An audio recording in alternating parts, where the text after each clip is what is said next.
আল্লামাহুল বায়ান।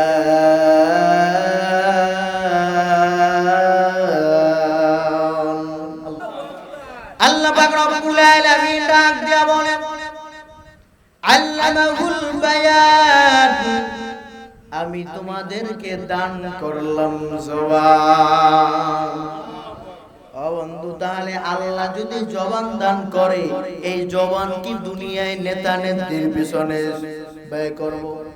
কার পিছনে? জোরে কোন? আল্লাহর পিছনে ব্যয় করব। ওই দুনিয়ায় নেতা নেত্রীর পিছনে অমুক নেতার চরিত্র ফুলের মতন পবিত্র, নামাজ পড়ে না, এক ওয়াক্ত খাড়ায় মরতে পেট থেকে ওয়াক্ত, বিড়ি খায় নেত্য নেত্য, গাঁজা খায় উঠতে উঠতে, এই স্লোগান দিলে আমার আল্লাহ নারাজ হয়। এই স্লোগান দেওয়ার সাথে সাথে আমার আল্লাহ বলেন, এই তুই কারকে স্লোগান দিলি?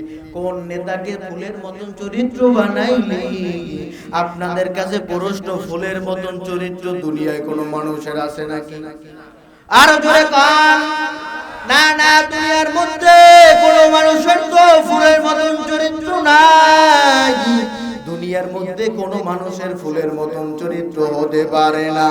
একমাত্র জেনার আছে, তেনার নাম হলো মুহাম্মাদুর রাসূলুল্লাহ। ঠিক না বেটি? এ মুসলমান, আল্লাহর গোলাম, এজন্য সব সময় আমাদের লিডারকে, জোরে বলেন, আমাদের লিডার মুহাম্মাদুর, আর জোরে বলেন না, আমাদের লিডার কে? আজকে এই আলোচনায় আসলাম, আমাদের লিডারের আলোচনা। পৃথিবীর মধ্যে মানুষ মারা গেলে, লিডাররা মারা গেলে দেখবেন লেখে অমুক নেতার জীবন কর্ম শীর্ষক আলোচনা সভা, আছে না নাই? আজকেও আমরা এমন এক জীবন কর্ম শীর্ষক আলোচনায় সভা করছি, যিনি দুনিয়ার কোন মানুষের মতন মানুষ না, যিনি হইল স্বয়ং আল্লাহর বন্ধু পয়গম্বর মুহাম্মাদুর রাসূলুল্লাহ। তাহলে বলেন তো, মুহাম্মাদুর রাসূলুল্লাহ দামি মানুষ, আর তার আলোচনা যারা করবে তারাও, আবার যারা শুনবে তারাও। তাহলে আমি দামি মানুষের পরিচয় দিতে পারলাম কি পারলাম না? জোরে কোন?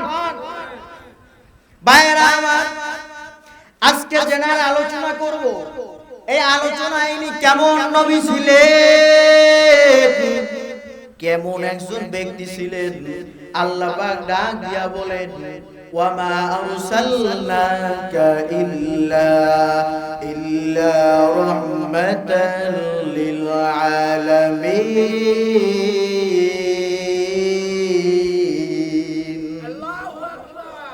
আল্লাহ পাক রব্বুল আলামিন বলেন, হাবিব, আপনাকে আমি দুনিয়ার জমিনে পাঠিয়েছি, আপনাকে আমি পাঠাইছি গোটা জগৎবাসীর জন্য রহমত। আল্লাহু আকবার বলেন।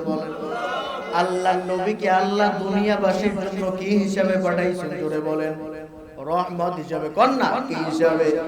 আল্লাহ পাক রব্বুল আলামিন বলেন, হাবিব, আপনাকে আমি দুনিয়ার জমিনে পাঠিয়েছি গোটা জগৎবাসীর জন্য রহমত। ও হাবিব, আপনি এমন রাহমাতুল লিল আলামিন জানেন না গো হাবিব? আপনাকে যেই সময় পাঠিয়েছি ওই সময়টা ছিল জাহেলিয়াতের জমানা। কি জমানা? জোরে বলেন। জাহেলিয়াতের যুগের নাম শুনছেন না? এমন একটা জাহেলি যুগ, যেই জাহেলি যুগের মধ্যে নিজের আপন মেয়েকে জ্যান্ত কবর দিত তার বাবা।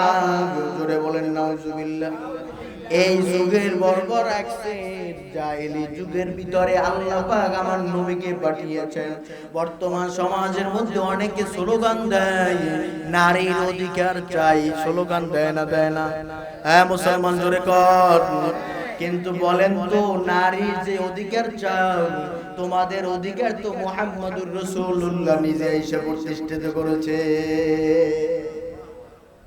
ইসলাম নারীকে অধিকার দিয়েছেন। কেমন অধিকার? বলে, নারী এমন একটা অধিকার নারীকে ইসলাম দিয়েছে, বলে যে এটা দুনিয়ার কোন মানব রচিত তন্ত্র মন্ত্র কেউ দিতে পারে না। বলে মেয়ে সারা জীবন বাবার ঘরে থাকবে, খাবে, কোনো সমস্যা নাই, আবার বিবাহ দেবে তাও বাবা দিয়া দিবে, কথা কন না কেন? আবার বিবাহ দেবে তাই নয়, যেই ছেলের সাথে দেবে তার কাছ থেকে হাদিয়া নেওয়ার ব্যবস্থা ইসলাম করছে কি করেন নাই? মহারানা কি করছে না করে নাই? ইসলাম নারীকে এমন মর্যাদা দিয়েছে পৃথিবীর মধ্যে আর কেউ এই মর্যাদা দিতে পারে না, এই কথা কন না কেন? আমার ভাইরা, যে আলোচনা আল্লাহর পয়গম্বরকে দুনিয়ার জমিনে পাঠিয়েছে আল্লাহ পাক রব্বুল আলামিন পাঠাবার পর এমন কায়দায় পাঠিয়েছেন আল্লাহর নবী তো সেই ঘরে জন্ম নিতে পারে না, কথা কোন ঠিক না বেঠিক? আল্লাহর নবী যেই প্যাডের মধ্যে আসবেন সেই প্যাডটা তো সাধারণ প্যাড হইতে পারে না। আল্লাহর পয়গম্বর এমন একটা প্যাডে আসছেন যেই প্যাডটা ছিল আমেনার প্যাড। এই আমেনা কেমন ছিল? বোরকা ছাড়া আটতো নাকি? জোরে কন। বেপর্দা চলতো নাকি? বলে না না, আমেনা এমন ভাবে চলতো আল্লাহর প্রিয় বান্দি হিসেবে আমেনাকে পেয়েছে। এই আমেনাকে আল্লাহ পাক রব্বুল আলামিন তার গর্ভের ভিতরে আব্দুল্লাহর উরসে দান করেছেন নবী মুহাম্মদুর রাসূলুল্লাহকে। সুবহানাল্লাহ বলেন। আল্লাহর পয়গম্বর দুনিয়ার জমিনের মধ্যে আসার আগে মায়ের গর্ভে যখন ছিলেন কিতাবের মধ্যে আসে বেদায়া ওয়ান নেহায়া, কিতাবের মধ্যে আসে আল্লাহর পয়গম্বর মায়ের গর্ভে অবস্থায়।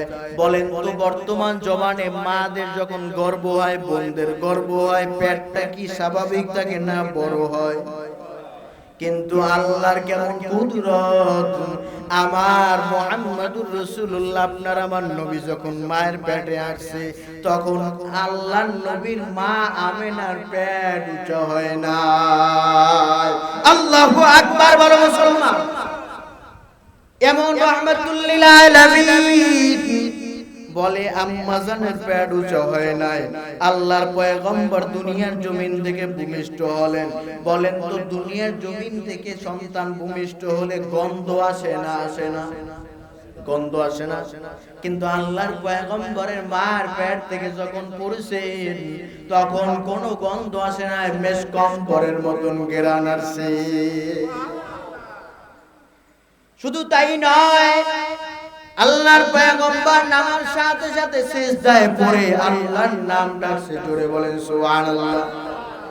এরপর শুধু তাই নয়, আঙ্গুল দিয়ে হাত ইশারা করায়া তারপর আল্লাহর দিকে তারপর কি যেন বলছে। তার চাচা বলতেছে আমি শুনছি তোমার মায়ের মুখে যখন তুমি পদার্পণ করছো দুনিয়ায় তখন মায়ের গর্ভ থেকে পড়ার পরই তুমি সিজদা দিয়া এরপর শাহাদাত আঙ্গুল উঁচু করে কি যেন বলছো। ওই সময় এমন একটা আলো বাইর হইছে গোটা ঘর আলোকিত হয়ে গেছে। এই আলোটা কি লাইটের আলো? বলে নূরের আলো। কিসের আলো? নূরের আলো। শুধু তাই নয়, এরপর তোমাকে উদাও হয়ে গেছো, তোমাকে আর খুঁজে পায় না। সুবহানাল্লাহ কোন। কিরে আল্লাহর পয়গম্বরের মা খোঁজে আমার সন্তান কেবল ভূমিষ্ঠ হলো, কিন্তু এ তো ব্যতিক্রম, কিন্তু কই গেল আমার সন্তান দেখি না। আল্লাহ বলে না না, তুমি জানো তোমার সন্তানকে আমি আল্লাহ গোটা পৃথিবীটা ঘুরে আনছি। আল্লাহু আকবার। কেন? বলে আল্লাহর পয়গম্বরকে যখন দুনিয়ায় পাঠাবার আগে দিন আমাকে বলছে ও রব্বুল আলামিন নবীকে আমার মধ্যে পাঠাইয়েন, মানে দিন অবস্থায় আমার নবীকে পাঠাইন, আমি দিন বড় ধন্য হয়ে যাব। আবার রাত্রেও আমার কাছে ওয়াদা করছে ও আল্লাহ তুমি তোমার পয়গম্বরকে আমি রাত্রি থাকা অবস্থায় তুমি পাঠাইও। সুবহানাল্লাহ বলে।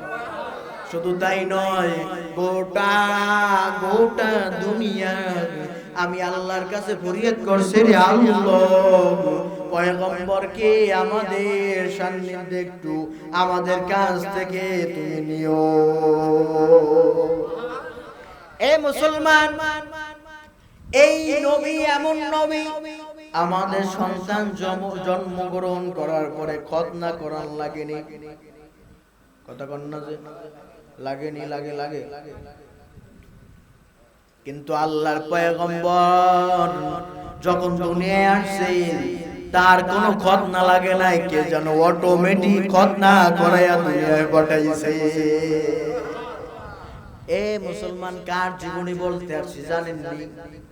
রহমাতুল লিল আলামিন, এমন রহমাতুল লিল আলামিন যার রহমতের শেষ নাই, শুরু। আজকে এখন বলা শুরু করব, কিয়ামত পর্যন্ত বলবো, তারপর শেষ করা যাবে না। বর্তমান সমাজের মধ্যে দেখা যায় একদল আশিকে রাসূল নামীয় বাটপার, তারা নবীর নামের আশিকের সাইনবোর্ড লাগাইয়া তারপর মিছিল দেয় আর গাঁজা টানে। আছে না নাই? এ বন্ধু বলেন তো, আমার নবী কয় পোটলা গাঁজা টানছে? নাউজুবিল্লাহ। খাইছে নাকি? নাউজুবিল্লাহ বলে। আল্লাহ নবীর কাছে তো প্রশ্নই আসে না এই সমস্ত কথা। কিন্তু বর্তমান সমাজে দেখা যায় বলে সব থেকে বড় ঈদ ঈদে মিলাদুন নবী। আচ্ছা বলেন তো, আমাদের জন্য ঈদ কয়টা? জোরে কোন? ঈদুল ফিতর, আরেকটার নাম কি? একটা ঈদুল ফিতর, আরেকটার নাম ঈদুল আযহা। একটা রোজার ঈদ, আরেকটা বছরে কয়বার আসে? দুইবার, দুইটা আসে নাকি? বছরের মাথায় দুইটা আসে, ঈদুল ফিতর আর ঈদুল। কিন্তু বর্তমান সমাজে একদল মানুষ তারা বলে আজকে এই দিনটাকে বলে 12ই রবিউল আউয়াল, নবীর জন্ম। এই জন্মের কারণে তারা বলে ঈদে মিলাদুন নবী, মানে সকল ঈদের সেরা ঈদ। এইটা বলে আর মিষ্টি খায়, সিন্নি খায়, জিলাপি খায়। আচ্ছা বাবা বলেন তো, এই যে আজকে দিন 12ই রবিউল আউয়াল, কত? 12ই। আজকে নবী জন্মগ্রহণ করেছেন, এ নিয়ে মতানৈক্য আছে। অনেকে বলছেন না পরে আসছে, অনেকে বলছেন না আরো আগে আসছে। কিন্তু আজকে দিনে যে নবী মারা গেছে এ নিয়ে কারো কোনো দ্বন্দ্ব নাই। সবাই বলছে, সবাই পৃথিবীর যে হ্যাঁ আজকে নবী মারা গেছে। তাহলে বলেন তো, মারা যাওয়ার দিন কি সবচেয়ে খুশির হইতে পারে? জোরে বলেন। আল্লাহর নবী মারা গেছে এর জন্য আপনি আমি খুশি না বেজার? কারণ আল্লাহর নবী মারা গেছে, এটা তো দুঃখ পাওয়ার কথা। কাজের জন্য আমি বলবো, আল্লাহর নবীর মিলাদ আমরা মানি। আল্লাহর নবীর মিলাদ মানি, কোনো টেনশন নাই, কোনো সমস্যা নাই। 100% আল্লাহর নবীর মিলাদ মানি। কিন্তু সিরাত বাদ দিয়া না, কথা কন না কেন? আমরা আল্লাহর নবীর মিলাদ মানি, আল্লাহর নবীর জন্ম এটাও আমরা মানি। তবে সিরাতুন নবী কেন বলি এর জন্য, গোটা জীবনে আল্লাহর নবী যা করেছেন এটার নাম হলো সিরাত। আর এখান থেকে আমাদেরকে আমল করতে হবে যে আল্লাহর নবী জীবনে কি করছে, সেজন্য আমরা সিরাতুন নবী বলি। কথা বলেন না কেন? কাজে আমরা নবীর খুশি, নবীর আগমনে খুশি একদিন না, সারা বছর। কথা কন না কেন?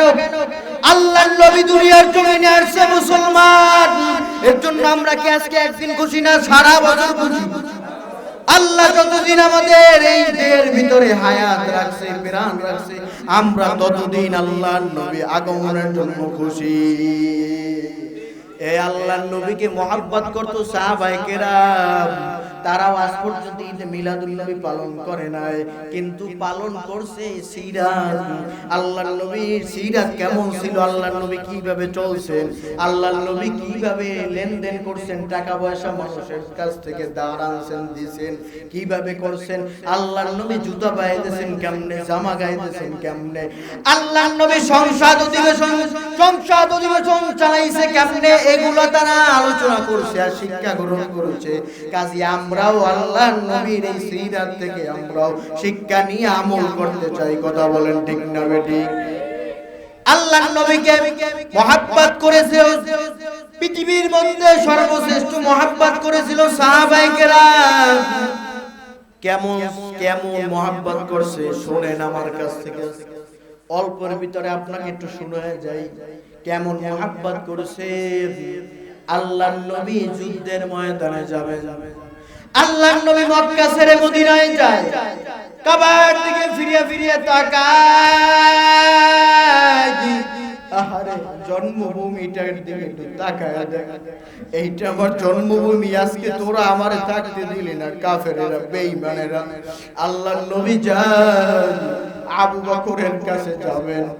আল্লাহর নবী যেদিনকে রওনা দিবেন, আল্লাহর নবী 6 মাস, তার 6 মাস আগে আবু বকরকে বলেছিলেন, রে আবু বকর, আমি যে কোনো মুহূর্তে হিজরত করিয়া মদিনায় যাওয়া লাগতে পারে রে আবু বকর, সাথে তুমিও যাবা, তুমি রেডি থেকো। সুবহানাল্লাহ বলেন।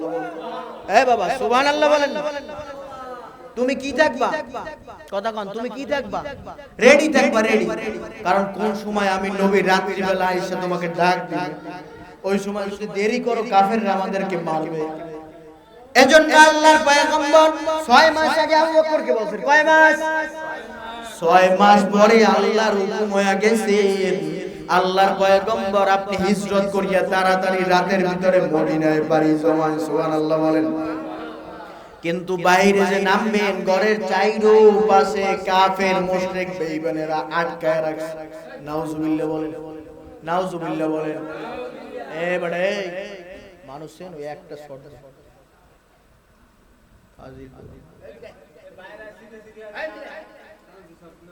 আল্লাহর পয়গম্বর বাইরে আমার খেয়াল দেন, আল্লাহর পয়গম্বর হিজরত করতে মদিনায় যাবেন, ঘর থেকে বাইর হবেন, কিন্তু বাইর হবেন কেমনে? চারপাশে আবু জাহল আবু লাহাবের নাতিপুতিরা দাঁড়ায় আছে। আল্লাহর নবী বাইর হইলেই তাকে মারবেন, তাকে মাইরে ফেলাইবেন, দুনিয়া থেকে বিদায় দিয়ে। নাউজুবিল্লাহ বলেন। এ মুসলমান বলেন তো, আল্লাহর নবীকে কেউ পেরেছে মারতে? কেউ নিশ্চিহ্ন করতে পারছে? পারে নাই। আপনারা মাকড়সা চেনেন? মাকড়সা চেনেন? মাকড়সা প্রতিদিন রাত্রিবেলা তার খালাতো ভাই, মামাতো ভাই, চাচাতো ভাই সবাইকে ডাকিয়া ডাকিয়া বলে, এই ঘরের দরজায় আমরা জাল বাঁধবো, জানো মালিক সকালবেলা ঘর থেকে বাইরে হইতে না পারে। আপনাদের ঘরের সামনে মাঝে মাঝে হয়নি, দরজার সামনে জাল বাঁধে ফেলায়। মাকড়সা মনে মনে সবাই মিটিং করে, চাচাতো ভাই, খালাতো ভাই, মামাতো ভাই, এই সকালবেলা যেন ঘরের মালিক সামনে বাইরে হইতে না পারে, এর জন্য আমরা বেড়া দিয়ে দিব, তাড়াতাড়ি জাল বুনা। সকালবেলা মালিক যখন বাইরে হয়, বাইরে যখন মাকড়সা জাল দেখে, বলেন তো জাল দেখিয়া কি জালকাড়ি থানায় মামলা দেয়? রাজাপুর থানায় মামলা দেবে নাকি? বিবি, সন্তান, স্ত্রী, চাচাতো ভাই, মামাতো ভাই সবাইকে লাড়ি সোটা লইয়ে দাবড়াইবে নাকি? ডাক দেবে নাকি?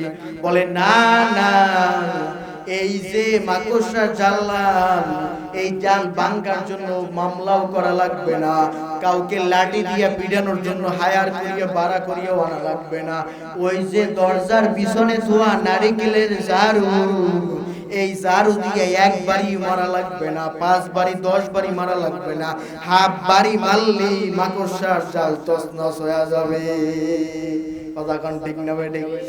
আমার আল্লাহ পাক রব্বুল আলামিন বলেন, এ দুনিয়ার মানুষেরা, তোমরা নবী মুহাম্মদুর রাসূলুল্লাহকে নিশ্চিহ্ন করতে চাও, তোমরা নবী মুহাম্মদুর রাসূলুল্লাহকে দুনিয়ার জমিন থেকে বিদায় দিতে চাও, নবী মুহাম্মদুর রাসূলুল্লাহর উত্তরসূরিদেরকে জাল বাঁধিয়া তারপর তোমরা তাদেরকে আটকায় রাখতে চাও, কোরআনকে, কোরআনের বিরুদ্ধে জাল বাঁধিয়া ফেলাও, তাদেরকে বাইর হইতে দেবে না।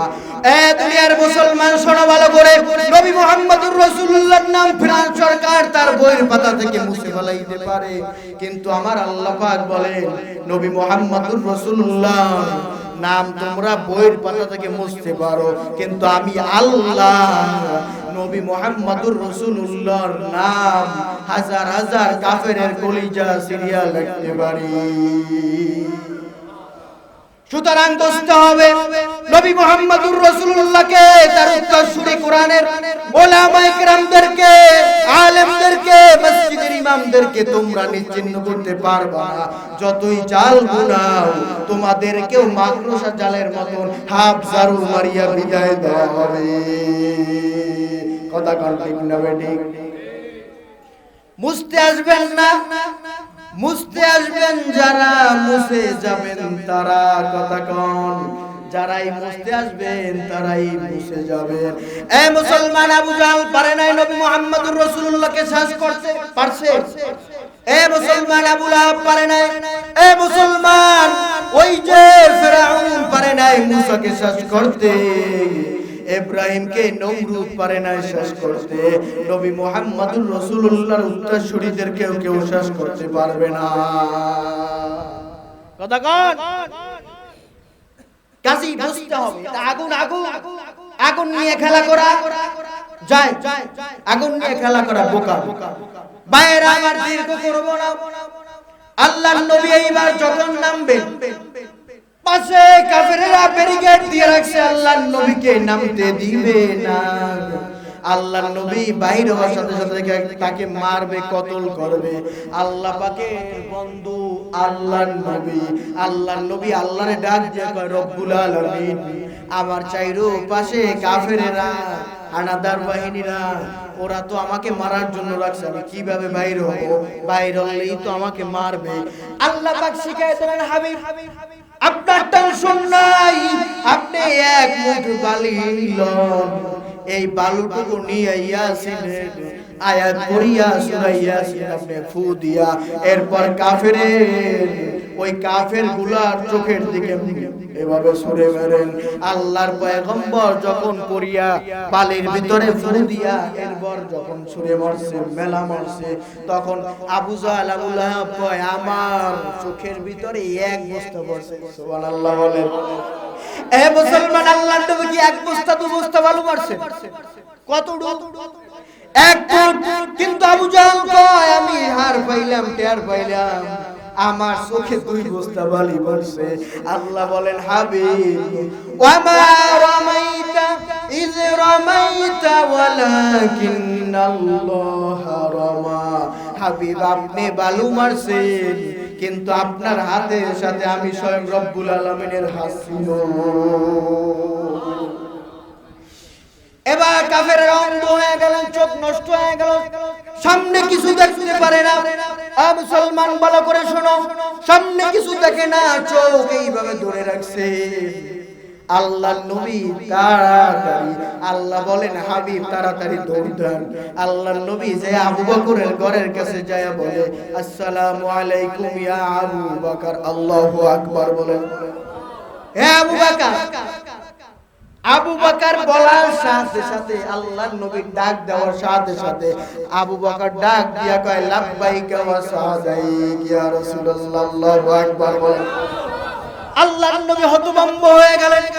কি রে আবু বকর, আপনি কি ঘুমান নাই রে আবু বকর? আবু বকর কান্দে আর কয়, ইয়া রাসূলুল্লাহ, ইয়া হাবিবাল্লাহ। এ যুবক ভাই, ভালো করিয়া শোনো, নবীর মহব্বত কেমন ছিল। এ যুবকরা শোনো, আজকে যুদ্ধ হয়, যুদ্ধে যুবকদের এতদিন পর্যন্ত বিজয় অর্জন করতে সময় লাগে কে জানো? নবীর সুন্নাত নিয়ে তোমরা নামো নাই, কোরআন নিয়ে নামো নাই। কোরআন নিয়ে নবী মুহাম্মদুর রাসূলুল্লাহ আদর্শ নিয়ে নামলে বিজয় আরো আগে হইতো। কথা কন না কেন? আল্লাহর পয়গম্বর আবু বকরকে ডাক দিয়ে বলেন, আবু বকর, আপনাকে আমি 6 মাস আগে বলেছিলাম, আবু বকর আপনি রেডি থাকেন, একদিন গভীর রাতে আমাদেরকে ওই যে মক্কা ছাড়িয়া মদিনায় হিজরতে যাওয়া লাগবে, সেদিনকে আপনি আমার লগে থাকবেন।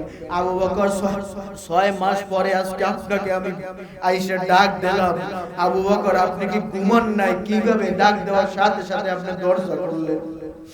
আবু বকর ডাক দিয়ে বলে, ইয়া রাসূলুল্লাহ, ইয়া হাবিবাল্লাহ, ওগো নবী, যেদিনকে আপনি বলেছিলেন আবু বকর, আবু বকর তোমাকে আমার সাথে হিজরত করিয়া মদিনায় যাইতে হবে, হিজরতের রাতে সাথী তুমি আমার হবা, ওদিন থেকে আমি আবু বকর চোখে একটু ঘুমাই না।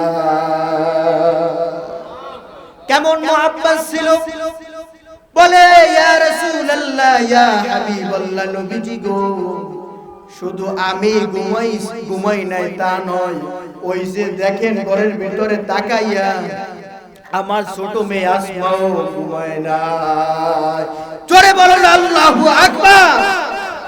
ইয়া রাসূলুল্লাহ, ইয়া হাবিবাল্লাহ, ও পয়গম্বর, শুধু আমি যে ঘুমাইলাই বিষয়টা তা নয় রে পয়গম্বর। ওই যে ঘরের ভিতরে তাকায় দেখেন আমার ছোট মেয়ে আসমাও ঘুমায় নাই। আল্লাহু আকবার। ইয়া রাসূলুল্লাহ, ইয়া হাবিবাল্লাহ, ওই 6 মাস পর্যন্ত আমি আবু বকরও ঘুমাই না, আমার মেয়ে আসমাও ঘুমায় না। প্রতিদিন নাস্তা বানায়। আল্লাহর নবী আয়েশা ডাক দিলি নাস্তা নিয়ে যাবে, অনেক দূর যাইতে হবে, মদিনা অনেক দূর। এই পথে মধ্যে খিদা লাগবে, এই ক্ষুধার সময় আমাদের নাস্তা খাবে। এ মুসলমান, কেমন ভালোবাসা নবীর জন্য।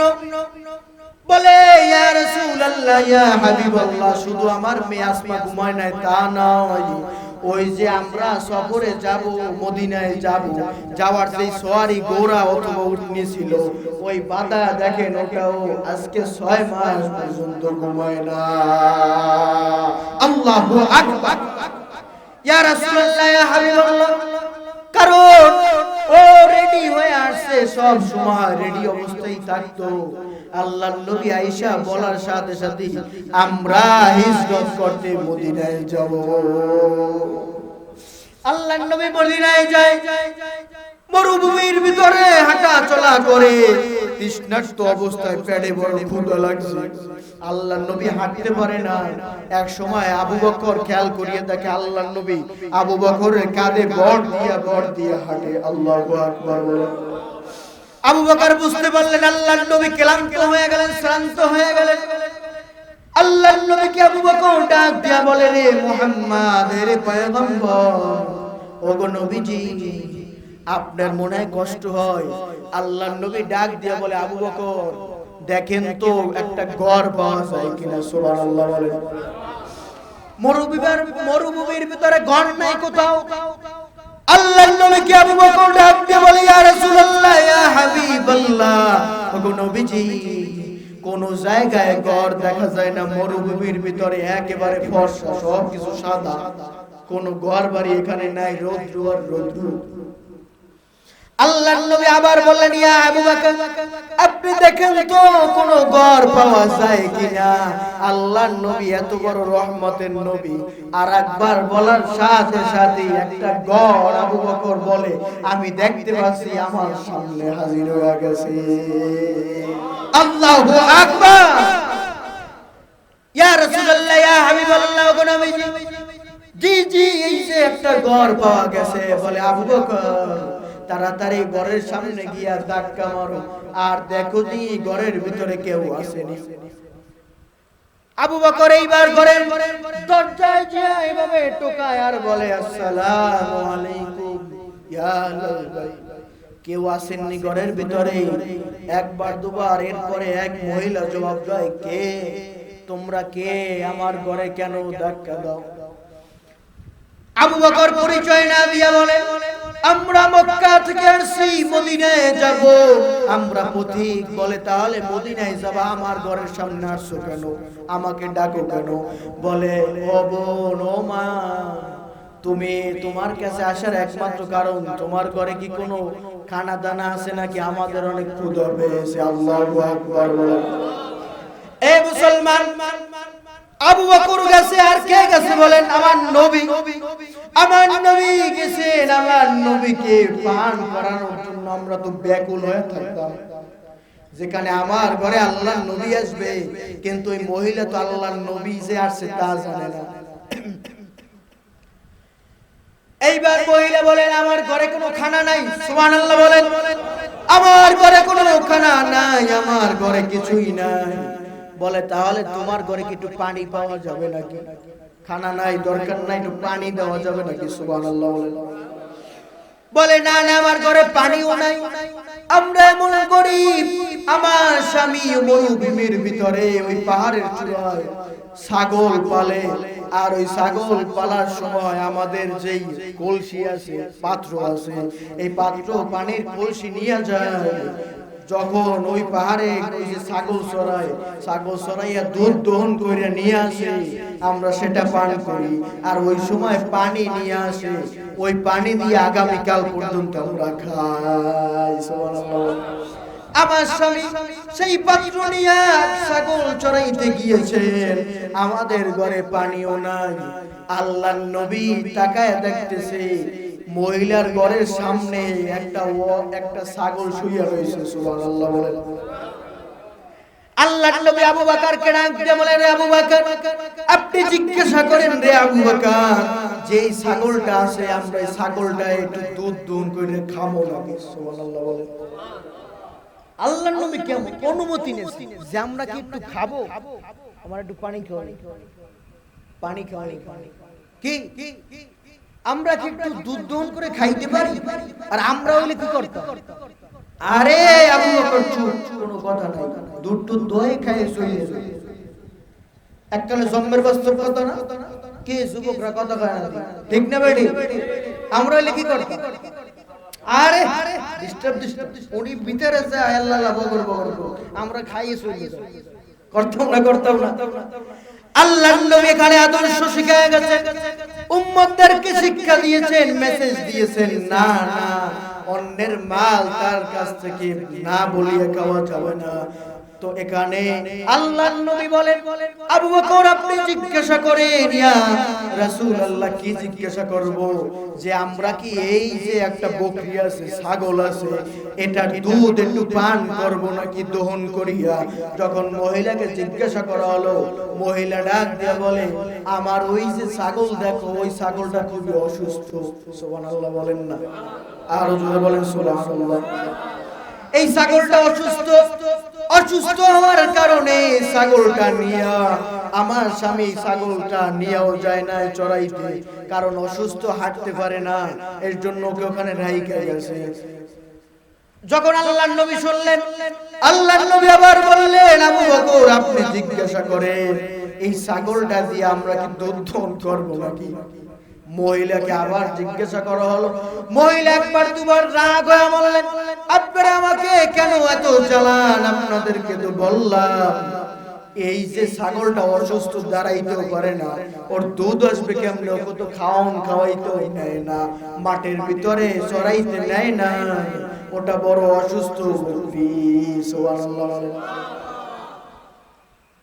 এ মুসলমান, যখন বলা হলো আল্লাহর নবী এইবার আবার বললেন, আবু বকর আরেকবার বলেন। আরেকবার বলার সাথে সাথে মহিলার মধ্যে একটু মায়া চলে আসলো, ব্যাপারটা কি, কে আসলে?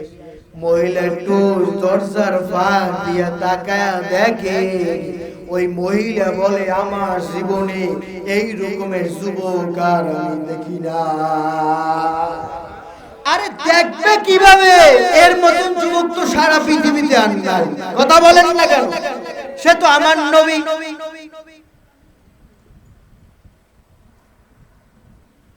মহিলা বলতেছে, তোমরা শোনো মদিনাবাসীরা, আমি জীবনে এই রকমের সুঠম দেহর অধিকারী, এই রকমের উজ্জ্বল নক্ষত্র একজন চেহারার একজন যুবক পুরুষ আমার জীবনে আমি দেখি না। মহিলার মধ্যে কত চলে আসলো, কিরে এ তো যেমন তেমন হইতে পারে না, হয়তো মনে হয় ফেরেশতা। সুবহানাল্লাহ বলেন। কিন্তু বলেন তো, ফেরেশতাদের থেকেও আমার নবী সুন্দর কি সুন্দর না? হ্যাঁ মুসলমান, জোরে বলেন। এইবার মহিলা বললেন, তাহলে পান করেন। বলে, তাহলে পাত্র দাও, আমরা দুধ দহন করি। মহিলা ছোট্ট একটা পাত্র দিয়েছেন। আল্লাহর নবী আবু বকরকে ডাক দিয়ে বলে, আবু বকর আপনি বলেন এই ছোট পাত্রে হবে না? আল্লাহু আকবার। ও আবু বকর আপনি বলেন এইটুকু ছোট পাত্রে হবে না? আবু বকর বলে, মাগো একটু বড় পাত্র দাও, ছোট পাত্রে হবে না। মহিলা বলে, কেমন পাগলের পাগল, এতটুকু এমনি অসুস্থ, দুধ নাই কিছু নাই, আর বড় এই এত বড় একটা পাত্র দিছি, বলে এটাও হবে না। মহিলাও চ্যালেঞ্জের মুখে আবার আরেকটা পাত্র দিয়েছে, বড় একটা বালতি দিয়েছে। আল্লাহর নবী বলে, আবু বকর বালতি নিয়ে ছাগলের সামনে ধোন। ছাগলের সামনে ধোয়ার পরে আল্লাহর নবী যখন ছাগলের গায়ে হাত বুলাবার আগে ছাগল দাঁড়ায় গেছে। দাঁড়ায় বলে, ইয়া রাসূলুল্লাহ, ইয়া হাবিবাল্লাহ, নবীজি এতদিন পর্যন্ত আমি অসুস্থ ছিলাম, ইয়া রাসূলুল্লাহ আমার মালিক আমাকে, আমার সহদর যারা আছে অন্য ছাগল বকরি তাদেরকে মাঠে নেয়, খেলাধুলা করায়, খানা দেয়, ঘাস খাওয়ায়, আমাকে নেয় না, আমি অসুস্থ হইলাম। আল্লাহর নবী আপনি আসছেন, আমি বড় খুশি হয়ে গেছি, আপনি আসার কারণে আমি সাথে সাথে সুস্থ হয়ে গেছি। সুবহানাল্লাহ বইলে কি মামলা টামলা হইব না? এরা যে বলে না এমে আর ওইজন মানুষ জোরে সুবহানাল্লাহ বলে, মানুষ কইবে অনেক হাজার হাজার মানুষ। আল্লাহর নবী এইবার আল্লাহর নবীর কাছে ছাগল অভিযোগ জানায়, ইয়া রাসূলুল্লাহ ওগো নবীজি আপনার কাছে কি বলবো, আমাকে অনেক দিন যাবত খানাও দেয় না, আমি অসুস্থ তার জন্য। এইবার আল্লাহর নবী আবু বকরকে বললেন, আবু বকর আপনি ওই যে পাত্রটা, ওই যে যেখানে দুধ দেওয়ানো হবে সেখানে পাতেন। যখন পাতা হলো কিতাবের মধ্যে আছে বিদায়া ওয়ান নিহায়া, আল্লাহ রাহমাতুল্লাহ আলাইহি বলেন যখন আল্লাহর নবী ওলানে হাত দিছে, স্তরে হাত দিছে, দেওয়ার সাথে সাথে ওলান বড় হয়ে গেছে। দুধ কম হইলে কি স্তন বড় হয় না বেশি হইলে? সুবহানাল্লাহ বলেন না।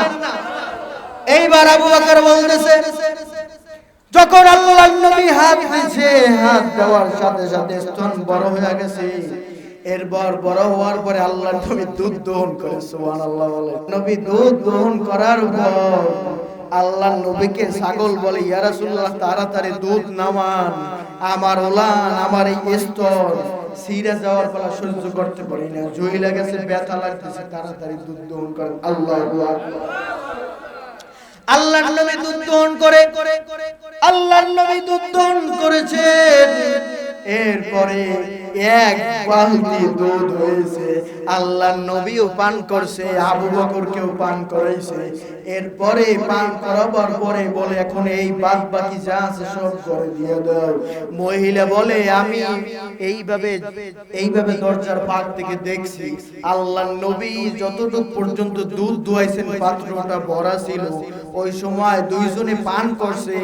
আমি মনে করছি পান করার পর মনে হয় দুধ তো কমছে, পান করলে দুধ কমবে না, খাইলে তো কমবে অবশ্য।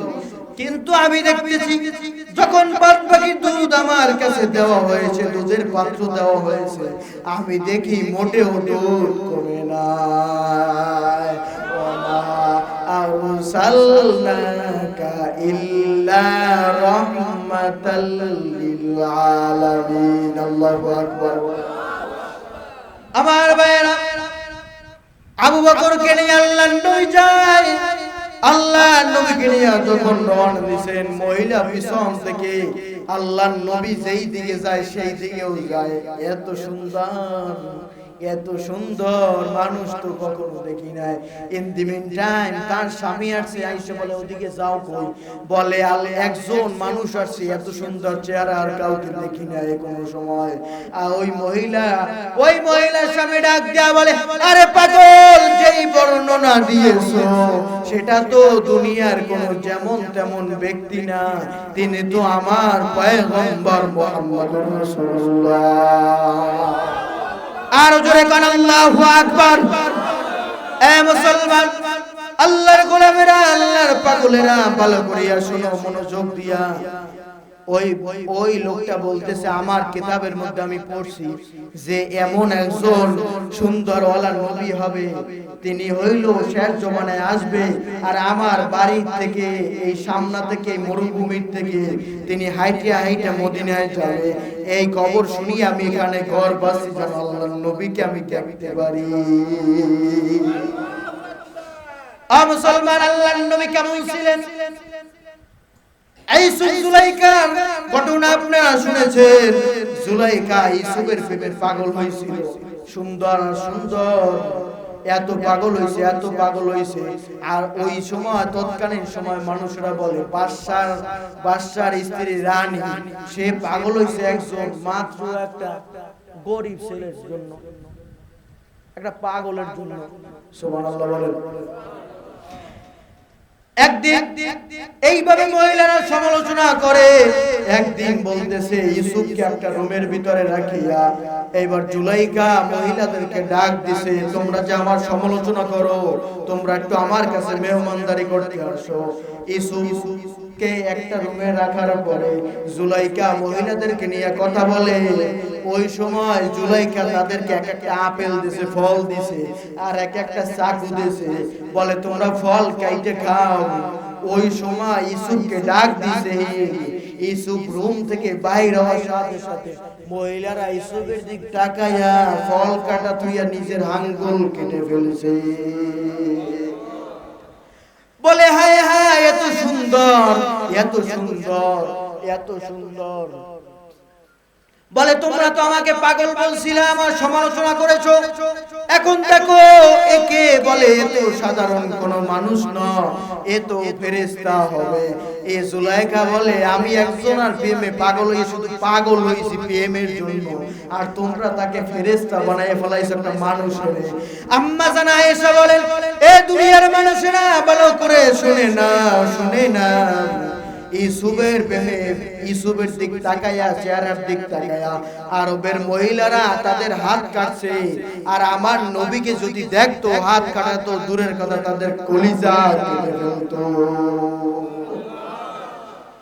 আমার ভাইয়ের জন্য সিন্নি খাওয়া মুসলমান হলে চলবে না, জিলাপি বিরিয়ানি খিচুড়ি খাওয়া মুসলমান আর নবীর আশিক হলে চলবে না। আল্লাহর নবীর আশিক হতে হবে, সাহাবায়ে কেরামদের মতন আশিক। আপনাদেরকে বেশি কষ্ট দেব না, অল্পের ভিতরেই বিদায় নেব। আমার ভাইরা কেমন আশিক হবেন? আল্লাহর নবী যুদ্ধে যাবেন, ঘোষণা হয়ে গেছে যুদ্ধে যাইতে হবে। ওই যে কাফেরের গোষ্ঠী, ওই যে কাফেরের গোষ্ঠী আবু জাহলের গোষ্ঠীরা, ওরা যুদ্ধের জন্য আসছে। এখন আল্লাহর নবীকে যুদ্ধে যাইতে হবে। আল্লাহর নবীর এই যুদ্ধের খবর শুনিয়া আল্লাহর নবী সাহাবায়ে কেরামদেরকে যুদ্ধের জন্য প্রস্তুত করেছেন। ওই সময় রাসূলের দুইজন সাহাবী ছিল, ছোট্ট ছোট্ট সাহাবী, 9 বছর, একটু মতান্তরে আরো 22 বছর, একটু বয়স বড় 12-13 এরকমের। একজনের নাম হলো মুয়াজ, আর একজনের নাম মুআওয়াজ। সুবহানাল্লাহ বলেন। মুয়াজ আর মুআওয়াজ দুই ছোট সাহাবী আয়েশা বলে, ইয়া রাসূলুল্লাহ, ইয়া হাবিবাল্লাহ, ওগো নবীজি আপনি যুদ্ধে যাবেন, আমাদেরকে একটু যুদ্ধে নেবেন নাকি? সুবহানাল্লাহ বলেন। ওগো নবীজি জীবনে কি করতে পারি কি পারি না জানি না, ইয়া রাসূলুল্লাহ, ইয়া হাবিবাল্লাহ, ওগো নবীজি আপনি যুদ্ধে যাবেন, আমাদেরকেও যুদ্ধে নেন। কিন্তু বলেন তো ওদের কি যুদ্ধে যাওয়ার বয়স হয়েছে? জোরে বলেন। আল্লাহর নবী কেমনে তাদেরকে যুদ্ধে না নিয়ে যাবেন, পিড়াপিড়ি করতেছে। এইবার বলতেছে আমি একটা মাপ দিই, খেজুর গাছের লগে র‍্যাক দিয়ে দেছে, এই র‍্যাক পর্যন্ত যে হবে সেই যুদ্ধে যাইতে পারবে। মুসলমান বর্তমান সেনাবাহিনীতে ট্রেনিং নিতে হলে মাপ লাগে নাকি? জোরে বলেন না, মাপ লাগে না? আরে মুসলমান, এই মাপ তো সেনাবাহিনীরা তৈয়ার করে নাই, এই মাপ তো আমার বিশ্বনবী করেছে। খেজুর গাছের দাগ দিয়ে দিয়েছে, এই দাগ বরাবর যে হবে তাকে সেই যুদ্ধে যাইতে পারবে। আল্লাহর নবী তাদেরকে না করবে না, সিস্টেমে বাদ হয়ে যাবে, কারণ ওরা তো ছোট, কথা কয় না, ওরা তো ছোট, সিস্টেমে বাদ হয়ে যাবে। আল্লাহর নবী দাগ দেওয়ার পরে এইবার দুই ছোট সাহাবী মুয়াজ আর মুআওয়াজ দুইজন যখন লাইনে দাঁড়াইছে, এইভাবে খেজুর গাছের পাশে দাঁড়াইয়া, এরপর এই যে সামনের বুইরা আঙ্গুল বলি আমরা, বুইরা আঙ্গুলে দাঁড়াইয়া এরপর একেবারে সমান সমান বড় ভাই মুয়াজ হয়েছে। কিন্তু ছোট ভাই মুআওয়াজ তো হয় না, ছোট। এইবার বলে ইয়া রাসূলুল্লাহ, ইয়া হাবিবাল্লাহ, মুয়াজ বলতেছে আমি তো হইয়া গেছি, পাস করছি, আল্লাহ রাসূল আমাকে যুদ্ধে নেওয়া লাগবে। ছোট ভাই মুআওয়াজ আল্লাহর নবীর প্রেমে কান্না করে আর বলে আমি কি যুদ্ধে যাইতে পারবো না। মুআওয়াজ ডাক দিয়ে বলে ইয়া রাসূলুল্লাহ, ইয়া হাবিবাল্লাহ, বড় ভাই মাপে বাজছে, কিন্তু যুদ্ধের ময়দানে তো মাপ দিয়ে কোনো কাজ হবে না, লম্বা দিয়ে কাজ হবে না, শক্তি দিয়ে কাজ হবে। আপনি দেখেন আমি পারি না, আমার বড় ভাই শক্তি পারে। মানে দুজনে মারামারি করে। সাহাবায়ে কেরাম কৌতূহলবশত বললেন, ইয়া রাসূলুল্লাহ, ওগো নবীজি, আপনি একটু দেখেন না দুই ভাই মারামারি করুক, দেখি কে জিতে। সুবহানাল্লাহ বলেন। সাহাবায়ে কেরামের কথা শুনে আল্লাহর রাসূল বললেন, আর দেখবেন ছোট মানুষ, ওদের মারামারি দাও দিয়া রান্দা দিয়া হয় না, কুস্তা কুস্তি দিয়া হয়। কথা বল না কেন? বলা বলি ধরে দুই ভাইয়ের মধ্যে বলা বলি শুরু হয়ে গেল। মুয়াজ মুআওয়াজ দুই ভাই যখন মারামারি শুরু হয়ে গেছে, ওই সময় মুয়াজ তো বড়, মুআওয়াজ তো ছোট, পারে না। মুআওয়াজকে বড় ভাই একটা দিয়া ফলায় দিয়েছে, আবার উঠছে, ওইটা আল্লাহর নবীর মহব্বতে কানে কানে বলতেছে, বড় ভাই, এ ভাই তুই তো ওইর ভিতরেই বলতেছে ইশারায়, তুই তো মাপে হয়ে গেছে, এমনি যুদ্ধে যাবি, এখন যদি আমাকে ঠগায়া দাও তাহলে আমি যুদ্ধে যাইব না। তুই যখন খানা খাও আমিও একাত্রে খানা খাই, তুই ঘুমাও আমিও একাত্রে ঘুমাই, দুইজন একাত্রে চলি, তুই যেথায় যাও আমিও সেথায় যাই। আজকে তুই যুদ্ধে যাবি আর আমি যাব না, এটা হতে পারে না।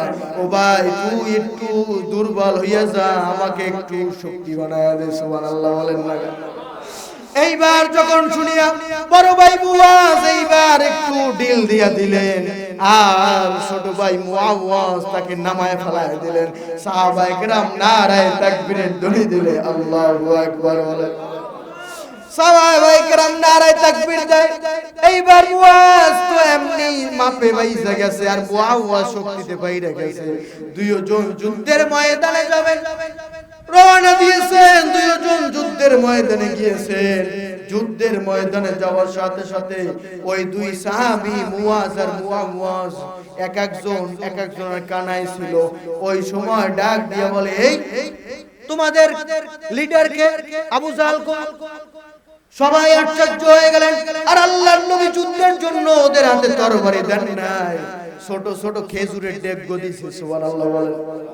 কারণ ছোট মানুষ, ওরা আবার নিজেরই কেন কাইটে যায়, বুঝেন না? ছোট্ট খেজুরের ডগা নিয়ে এইবার গিয়া বলে, যে তোমাদের সর্দার, তোমাদের লিডার আবু জাহল কই? কৌতূহল বশত তারা বলতেছে, উইছে বসা দেখো। বলছে মনে হয় লিডারের সাথে মস্কারি করে, লিডারকে দেখতে চায়। তারা দেখায় দেওয়ার সাথে সাথে দুই ভাই এক টান দিয়ে আবু জাহলের সামনে গিয়া দাঁড়ায় গেছে। কষ্ট হয় নাই? সুবহানাল্লাহ। এ মুসলমান, মুয়াজ দাঁড়ায় গিয়া বলে, এখানে আবু জাহলকে, সুবহানাল্লাহ কর না, এখানে আবু জাহলকে বলে, যে আমাদের লিডার। বলে, তুমি কি আবু জাহল? তাড়াতাড়ি নামো। বলে, কেন? বলে, কথা আছে। সুবহানাল্লাহ কয় না, কয় না। বলে, তোমার সাথে কথা আছে। আবু জাহল নামে না, আল্লাহর নবীর সাহাবী মুআওয়াজ এইবার এক ভাই এইভাবে লাফ দিয়া আবু জাহলের কল্লা এইভাবে তার কলার দড়িয়া নিচে ফালাইয়া দুই ভাই দুই দিক থেকে তার পায়ে বাড়ি মারছে। একবারেতে আবু জাহল কাইত হয়ে পড়ে গেছে। আল্লাহু আকবার। সবাই আশ্চর্য হয়ে গেল, হতভম্ব হয়ে গেলেন। এতটুকু দুইজন মানুষ, এত ছোট বয়স, 9 বছর 12 বছরের বয়সের মানুষ, কেমনে খাজুরের ডগা দিয়া আমাদের লিডারকে সাইজ করে ফলাইছে। এ মুসলমান শুনে রাখো, বর্তমানে নবী মুহাম্মদুর রাসূলুল্লাহর উত্তরসূরি, বর্তমানে নবী মুহাম্মদুর রাসূলুল্লাহর উত্তরসূরি ওলামায়ে কেরামদেরকে তোমরাও যারা মারতে চাও, তোমরা তাদেরকে যারা হেনস্থ করতে চাও, মনে রাখবা পারবা না। কারণ আল্লাহ পাক বলেন, মান কানা লিল্লাহি কানাল্লাহু লাহু, যে আমার মাওলার হবে আমি মাওলা তার জন্য যথেষ্ট হয়ে যাব। ঠিক কিনা জোরে বলেন। কাজী তোমরা যত চেষ্টা করো তোমরাও পারবে না, পারবে না। ও মুসলমান, আবু জাহল, আবু লাহাব, উতবা, সাহেবা, ফিরাউন পারে নাই, তোমরাও পারবা না।